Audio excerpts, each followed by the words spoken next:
going, my fellow Homo sapiens? It's your boy Hadou, and today I'm coming at you with my Paleozoic deck profile. Now, I've been very hyped up about this archetype. Originally, this archetype was called Burkistomas, but once it came to the TCG, they changed the name to Paleozoics. So, if you're new to this archetype, basically what they do is, when these trap monsters, they're trap monsters, and when they're in the graveyard, if a trap card on the field is activated, they special summon themselves out the graveyard. On the field, you can go into things like its seeds and maybe even synchros. However, when they're removed from the field, they're banished instead. Now, if they're seeded, they'll go to the graveyard. Now, the weakness of this deck are going to be cards like Dekka, Genzo, and World of Kree. Those cards are going to be very hard to beat. Now, Dekka, I'm going to be honest with you, going to game 2. Genzo, I believe also, you might want to go to game 2. World of Kree, you're going to be able to play around it, but it really still slows the deck down. Now, some of the strengths of this deck is other trap-heavy decks, and not just that, other slow decks. So, I have a disclaimer about this deck, and the main thing is I feel like this deck is very underwhelming and very underpowered at the moment because we don't have the other 5 Burkistoma support that really speeds this deck up. And not just that, we don't even have Treat Toad yet. So right now, this deck is really running at the lowest power possible. It's very difficult to play this in a competitive scene at the moment because we don't have all the other cards. So we're really kind of just putting a lot of stuff in to substitute just to kind of play it in a tournament type of level. Now, I did top 8 with this deck and I did top 4 with this deck. So far it's been doing okay, but once we get the rest of the Paleozoic support, I really do feel that this deck is going to be anywhere from tier 3, maybe even higher than tier 3. So without further ado, let's go ahead and hop right into the deck profile.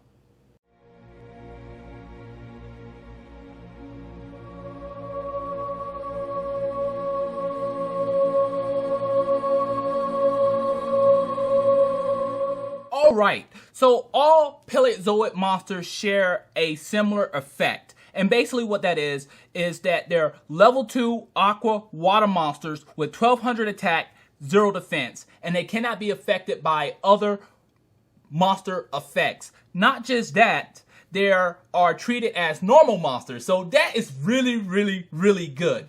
So the first card we're running is 3 Apabenia. Basically, as a trap, he destroys 1 spell or trap card on the field. It doesn't matter if it's face up or face down. A very strong card. I really love this because someone plays something like World of Kree. You're going to chain with this and get rid of that. Very strong card.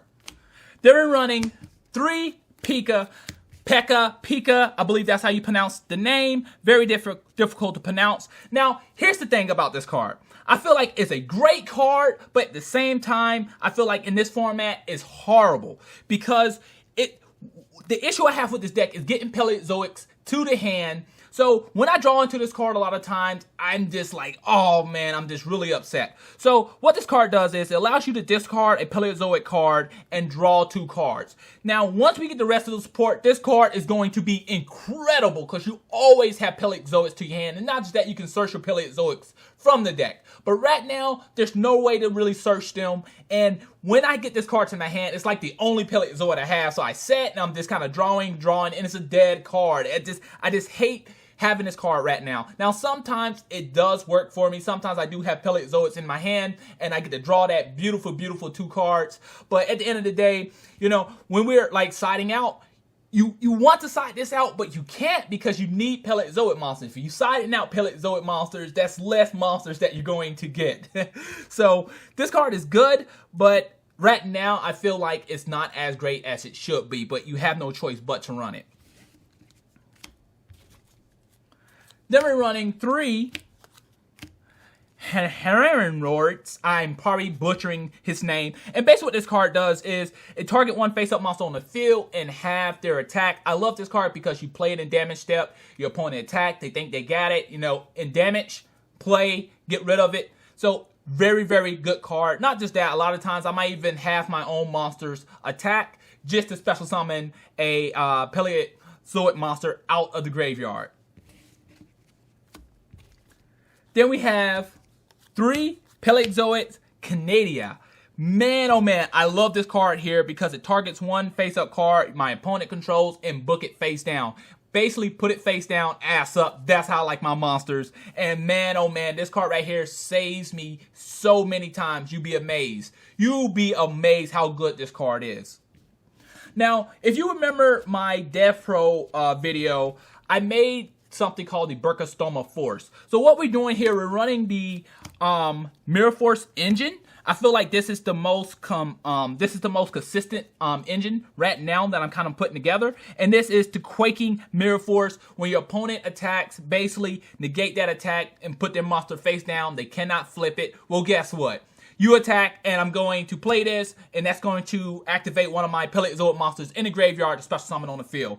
And what I like about this is it takes up a monster zone. So you have a monster that's put face down, so only way you can get rid of it is by a fusion or tribute or something of that nature. And my opponent hates it. And that allows me to stall to get whatever else I need. Now we're running 3 Storming Mirror Force. These are for monsters that I just cannot destroy. I can't get rid of. You know what? You have a nasty board, and instead of me booking your monsters where I know you're going to fuse or maybe tribute, I'm going to play Storming to bounce that stuff back to your hand or to your extra deck. Maybe I don't want any in your graveyard, so I'm going to play this. Now, one card I noticed a lot of people not playing in their Paleozoic decks are the Scrap Iron Scarecrow. Wow, this card here is great. I remember when I first played this against someone, they was like, oh my goodness, this is what scrubs do.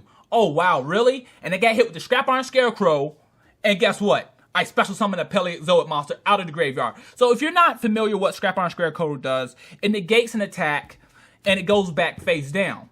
And you can use it once per turn. You got multiple on the field, you use multiple once per turn. So what I like about this is maybe you have one monster on the field. Let's say you got a Thunder King. Maybe I don't want to play Storming or Quaking Mirror Force on that one Thunder King. Well, guess what? I'm going to Scrap Iron Scarecrow you and special summon a Paleozoic monster out of the graveyard. Really, really good. Really, really strong. I thought about bumping it down to maybe 2, but at the moment, I think 3 is just really, really good because it allows me to stall. Because one thing I really want to do with this deck is stall until I get everything I need. Now, another card I just think is really, really awesome right now in this deck is going to be Floodgate Trap Hole. Man, oh man. Like I said, I love my opponent monsters to be face down.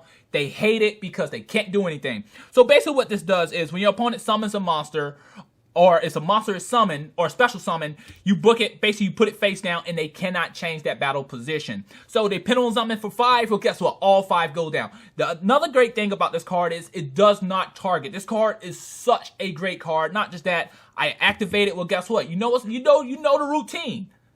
A Paleozoic monster is going to special summon out of the graveyard.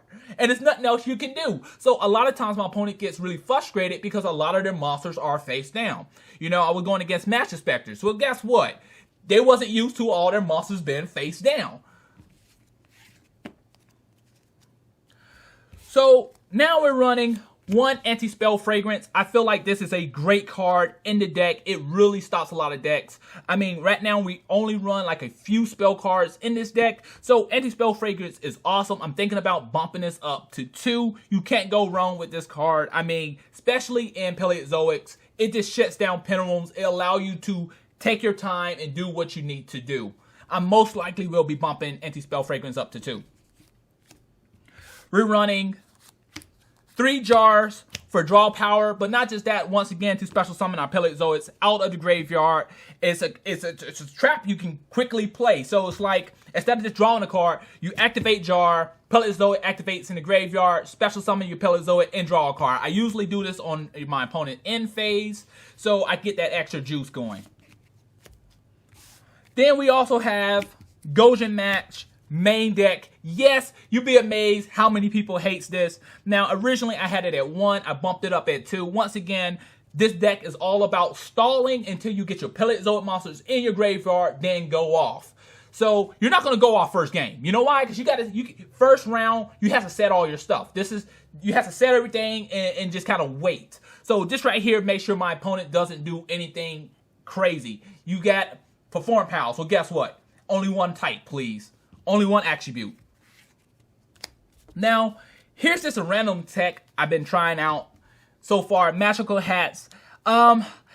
I feel like it's a very controversial card because right now I feel like it's really helping me out because how this works is basically when your opponent attacks, you target a monster on the field, you take 2 non-monster from your deck, put them face down, shuffle them around, your opponent attacks those face down cards. What I like about that is I go for my Paleozoic monsters, and that's one way I'm getting my Paleozoic monsters to the graveyard instead of milling my whole deck and milling stuff that I really need. So far I'm really liking this. I might bump it up to 2 to try it out just a little bit more to see how I like it. But so far 1's okay. I do side this out pretty often, but it's a pretty interesting card. I like the tech because I can get those Burkostomas out a lot faster.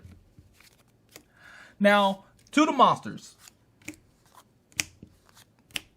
This guy here, the Barrier Water Statue, is really strong in the Burkostoma build because, once again, all your Burkostoma monsters are water. Yes, you know what deal it is. Their seed is water. So this shut down a lot of decks. You know, it's like, well, we're just going to run it over. Well, how are you going to run it over with all this back row? Summon a water barrier, set 4 back row, or set 5 back row. It all depends. It all depends. Man, this card here is very strong.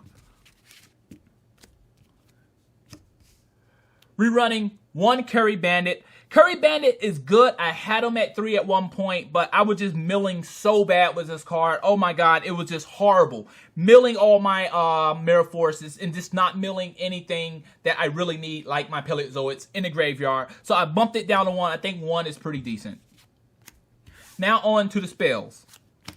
Rerunning 3 Card of Demise. Man, oh man. Now, originally, I wasn't running this card. It's because I thought it was going to get touched on the ban list, but it didn't get touched on the ban list, so I said, you know what, I'm going to try it out. This card is just strong. So basically, when you can draw until you have 3 cards in your hand.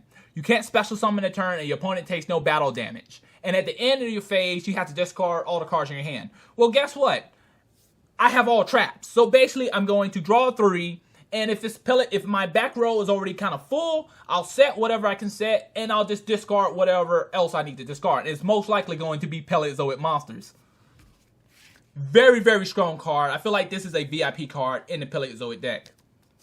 And then finally, we have 2 Wetlands. Now, yeah, it doesn't do a lot. It only makes your Paleozoic monsters gain all water aqua monsters level 2 gain 1200 attack, but that makes your Paleozoic monsters 24 beaters on the field. And you best believe when my opponent blows stuff up, they don't blow up my back row, they blow up the field card, because this right here makes my Paleozoic monsters beat down. It makes them strong.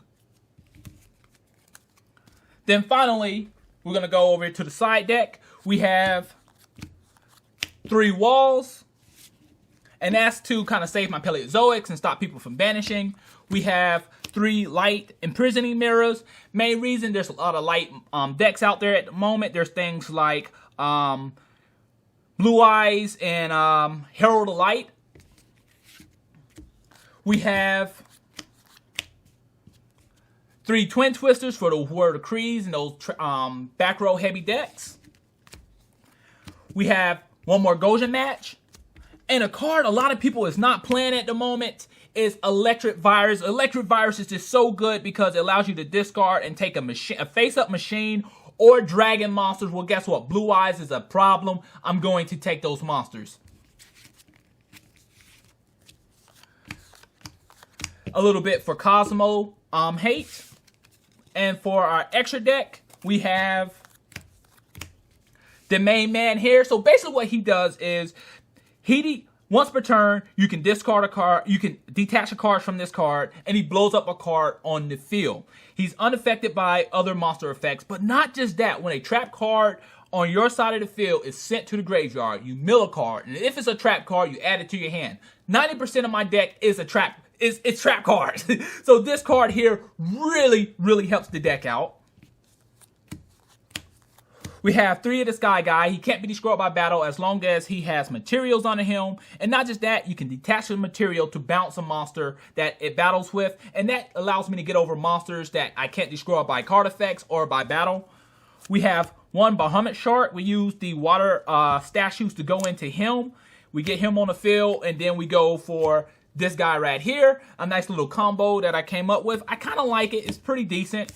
I only have them at 1. And we have 2 gotchas. And finally, we have one of these guys. So overall, that's the deck build. That's my explaining why I run certain cards. I like the deck, but, you know, I feel like right now it's very, very difficult to win in tournament. I mean, you really have to play kind of hard. You really have to think about your plays.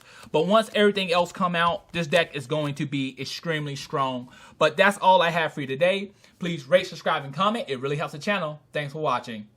Matane.